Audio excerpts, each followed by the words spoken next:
ఈ నొప్పులకి 15 ఏళ్ళు పెట్టిన. 15 ఏళ్ళు పెడితే ఆ 15 ఏళ్ళు పోతున్నాయి మందులు ఆడని చెప్పి నొప్పులు తగ్గుతున్నాయి. మళ్ళీ ఎప్పుడు ఆలకనేగా.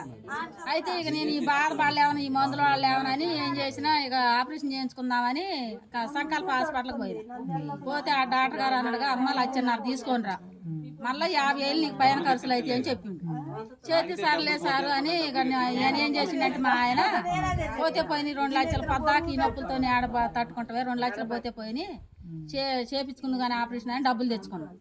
డబ్బులు తెచ్చుకొని పోయినాక ఆయన ఏమన్నాడంటే మళ్ళా, అమ్మ ఆపరేషన్ సక్సెస్ అయితేనేమో వారం రోజులనే నువ్వు నడతావు, మళ్ళీ అది గట్ట ఏదన్నా కొద్దిగా ఏ నరం కొద్దిగా ప్రాబ్లం అయినా కూడా కొద్దిగా లేట్ పట్టిద్ది, మళ్ళీ చేయాల్సి వచ్చింది అన్నాడు.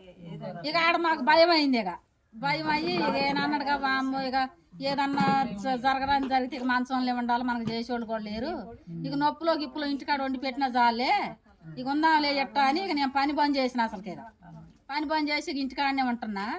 అయితే వీళ్ళు వచ్చారు, ఇక దేవుడు పంపించినట్టే వచ్చారు, నా కోసం వచ్చినట్టే అనిపిస్తుంది నాకైతే ఇప్పుడు. అయితే ఒక 3 నెలలు వాడండి మేడం మందులు, మంచిగా నీకు తగ్గిద్ది, మంచి నూనెను ఈ మందులు వాడండి అన్నారు.